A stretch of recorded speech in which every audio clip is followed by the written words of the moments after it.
Не знам дали се вижда хубаво. Това се получава от ароматизатора.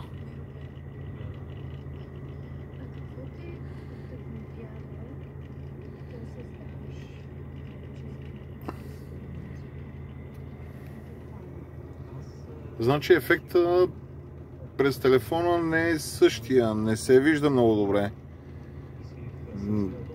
Нали как е. Но наживо е много по-яко.